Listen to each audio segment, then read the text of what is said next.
प्रिय छात्रों, आज का क्वेश्चन है हमारा 2.4 का क्वेश्चन नंबर 4, जो कि अपने आप में एक अच्छा क्वेश्चन है और आगे आपको 10th में भी ये काम आते हैं इस प्रकार के क्वेश्चंस।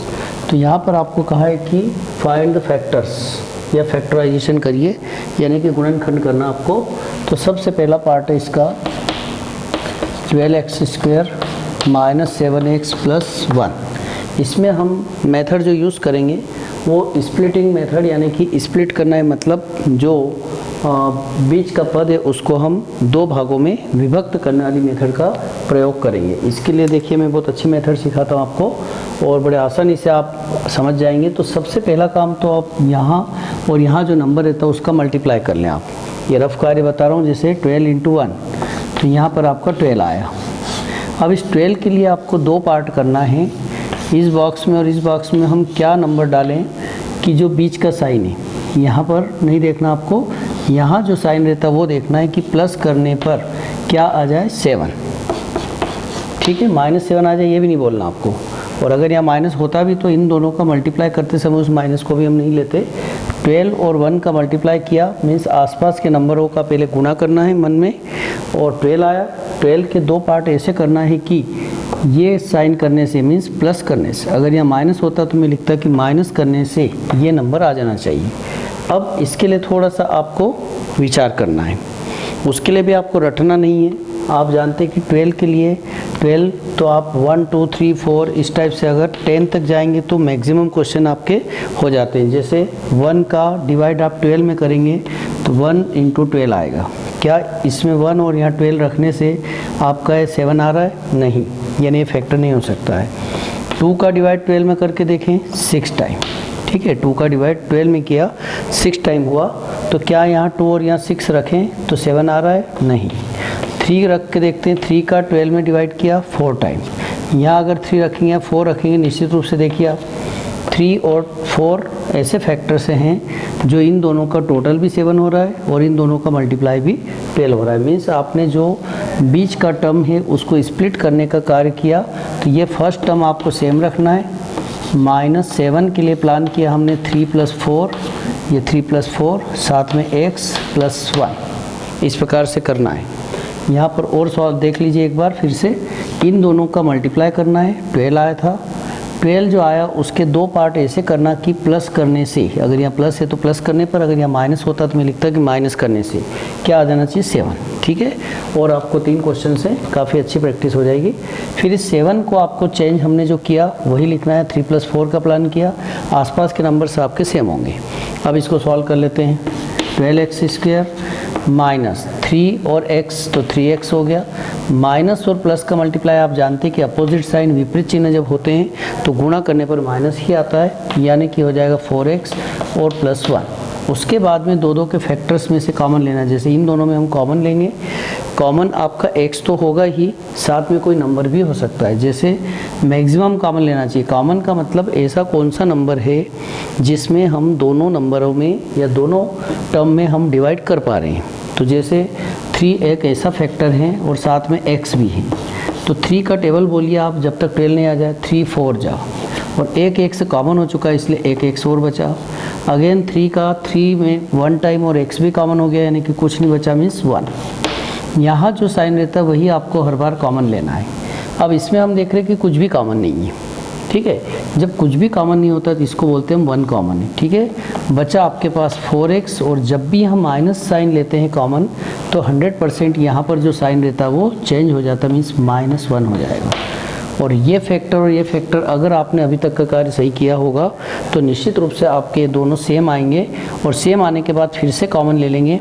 तो 4x - 1 अगर कॉमन लिया, कॉमन का मतलब हटा लिया, यहाँ से हटा लिया, तो बचा आपके पास 3x - 1। इसको बोलते हैं हम गुणनखंड, ठीक है। ये मध्य पदों को या मध्य पद को दो भागों में विभक्त करने के बाद वाली विधि है, यानी कि स्प्लिट मेथड है। स्प्लिट द मिडिल टर्म, यानी कि ये मध्य पद को विभाजित करके गुणनखंड प्राप्त कीजिए, ऐसा कभी लिखा हुआ है तो इस मेथड का यूज़ करना है। काफ़ी कुछ आपको इस क्वेश्चन में समझ में आया होगा। अगले क्वेश्चन में फिर मैं आपको बताता हूँ दूसरी बात। देखिए का सेकेंड पार्ट में लिखा है 2x² + 7x + 3। सबसे पहला काम मैंने आपको बताया था कि आसपास के नंबर का मल्टीप्लाई करना है। जैसे 3 और 2, ये आया आपका 6। 6 के दो पार्ट ऐसे बनाना है कि ये साइन करने से, यानी कि यहाँ दो बॉक्स बना लिया करें आप, और बीच में प्लस आएगा क्योंकि यहाँ प्लस है, और क्या आना चाहिए 7 इक्वल्स टू 7। ठीक है। अब ये भी अगर आपको याद नहीं आता है तो मैंने इसके लिए बहुत अच्छा मेथड बताया कि आप 1 2 3 4 अप टू 10 तक चेक करेंगे तो काफ़ी कुछ हो जाता है, और कभी कभी आपको 15 तक भी जाना पड़ सकता है। मान लीजिए 1 का मैं डिवाइड करता हूँ 6 में 6 टाइम, क्या यहाँ 1 और यहाँ 6 लेंगे तो 7 आएगा? निश्चित रूप से देखिए आप पहली बार में आ गया, यानी यहाँ 1 लिखेंगे और यहाँ 6 लिखेंगे। 1 + 6 7, 1 × 6 6, यानी 7 के लिए हमने प्लान किया है 1 + 6, तो 2x² सेम रहेगा, प्लस 7 के लिए 1 + 6, इसके साथ में x और प्लस का 3, इस प्रकार से 2x² प्लस है तो कोई चेंज नहीं आएगा। अगर यह माइनस होता तो ये अंदर का साइन चेंज हो जाता, प्लस 1x, ये 1x, प्लस 6x और प्लस 3। ठीक है। इन दोनों में कॉमन लेंगे हम, तो इन दोनों में मैंने कहा था कि कोई नंबर भी कॉमन हो सकता है, और x तो कॉमन है ही, तो x तो कॉमन है, और नंबर के रूप में कुछ भी कॉमन नहीं, इसलिए केवल x कॉमन है। तो जब x कॉमन हो गया तो बचा x, और साथ में 2 भी है, इसलिए 2x + 1। ठीक है। प्लस, क्योंकि यहाँ पर जो साइन रहता है वही कॉमन लेना है। इन दोनों में हम देख रहे हैं ऐसा कौन सा नंबर है जो दोनों में कॉमन है, तो वो है आपका 3। अगर 3 कॉमन लेते हैं तो 3 का 6 में डिवाइड करिए आप, 2x + 3 1 जा। इस प्रकार से मैंने ये भी कहा था कि अगर ये दोनों फैक्टर्स आपके सेम बनते हैं, मतलब निश्चित रूप से आप अभी तक सही कर रहे हैं, तो अगेन कॉमन लेना है 2x + 1। तो जैसे ही 2x + 1 कॉमन लेंगे, अगला फैक्टर हो जाएगा x + 3। These are the factors of this polynomial. इसी का आपको ये दोनों गुणनखंड हैं। तो इस प्रकार से किसी को भी आप कर सकते हैं। एक माइनस का बताता हूँ, ये दोनों प्लस के बताए थे। एक क्वेश्चन और करते हैं हम, थर्ड पार्ट में हम देख रहे हैं 6x² + 5x - 6। सबसे पहला कार्य आपको इन दोनों का मल्टीप्लाई करना है। यहाँ माइनस भी आया तो माइनस को नहीं देखना आपको, मीन्स 36 आया है। 36 के ऐसे दो पार्ट करें कि यहाँ का जो साइन है वो करने से, ये देखिए इस बार माइनस करने से क्या आ जाना चाहिए, 5 आ जाना चाहिए। ठीक है। अब आपको ऐसे याद नहीं आएगा कि क्या हो सकते हैं, तो मैंने आपको कहा था कि 1 2 3 4 5 अप टू 10 तक जाएंगे। 1 का मल्टीप्लाई 36 डिवाइड किया तो 36 आया, यहाँ 1 और यहाँ 36 रखने से 5 नहीं आ रहा है। 2 का डिवाइड 36 में करिए आप, कितनी बार गया, 18 टाइम्स। अगर यहाँ 2 रखते हैं 18 रखते हैं, इन दोनों के माइनस करने से भी 5 नहीं आ रहा है। 3 रख के देखते हैं, 3 से अगर डिवाइड किया 12 टाइम्स, यहाँ 3 और यहाँ 12 रखने से भी नहीं आ रहा है। 4 रखेंगे 9 आएगा, 4 और 9 से 5 नहीं आ रहा बल्कि -5 आ रहा है, यानी 100% 9 × 4 जब आएगा, 9 वाला फैक्टर आपका काम आ जाएगा। तो यहाँ अगर 9 और यहाँ 4 रखते हैं तो 9 - 4 से 5 भी आ रहा है, और 9 4 जा 36 भी आ रहा है। मीन्स इस 5 के लिए इस बार का जो प्लान रहेगा वो 9 - 4 रहेगा। तो ये होगा आपका 6x² + 5 के लिए प्लान किया हमने 9 - 4 × x - 6। 6x² प्लस 9 का मल्टीप्लाई एक्सेस किया 9x, प्लस और माइनस का मल्टीप्लाई इसलिए माइनस का 4x और -6। इन दोनों में कॉमन ध्यान से लेना आपको। इन दोनों में ऐसा कौन सा नंबर है जो दोनों में कॉमन दिख रहा है, तो ये है 3 और साथ में x कॉमन है। 3 का डिवाइड 6 में करेंगे 2 आएगा और एक x भी बचेगा।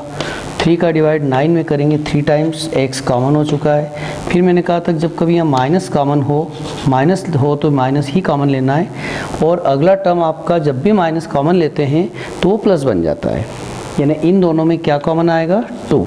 अब 2 का टेबल आप बोलिए जब तक 4 नहीं आ जाए, 2 टाइम्स x भी बचेगा क्योंकि x को इस बार कॉमन नहीं लिया गया है। साथ में अगर माइनस कॉमन लिया है तो यहाँ नेक्स्ट टर्म में आपका अपोजिट साइन हो जाएगा, मीन्स प्लस हो जाएगा। और 2 का डिवाइड 6 में करिए 3 टाइम्स। फिर एक स्टेप हमारे चेक करने के लिए देखिए, फिर से 2x + 3 सेम आ रहा है। 2x + 3 अगेन कॉमन, ये कॉमन तो बचा आपका 3x - 2। इस प्रकार से आप फैक्टर्स निश्चित रूप से स्प्लिट करने के लिए समझ में आ गए होंगे। जैसे इसका आपको होमवर्क दे रहा हूँ मैं, इसका आइडिया बता देता हूँ। 3 और 4 का मल्टीप्लाई किया 12 आएगा। 12 के 2 पार्ट आप करेंगे, जिसको माइनस करने से यहाँ कुछ नहीं है, मीन्स 1 आ जाना चाहिए। ठीक है, यहाँ आप सोचिएगा कि क्या हो सकते हैं। 1 इंटू 12 नहीं हो सकता है, 2 इंटू 6 नहीं हो सकता है, 3 इंटू 4 नहीं हो सकता है, 4 इंटू 3 हो सकता है। यहाँ अगर 4 और यहाँ 3 रखते हैं, ये देखिए, तो मैंने आपको आइडिया बता दिया है कि आप क्या करेंगे। तो 4 इंटू 3 मीन्स 4 और 3 पुट करके इस क्वेश्चन को करने के बाद आंसर मिलाएं। ठीक है, तो नेक्स्ट में हम बहुत अच्छे क्वेश्चन इस एक्सरसाइज में, इस चैप्टर में 2 एक्सरसाइज और हैं, उसको हम नेक्स्ट क्लास में सीखते हैं। Thank you.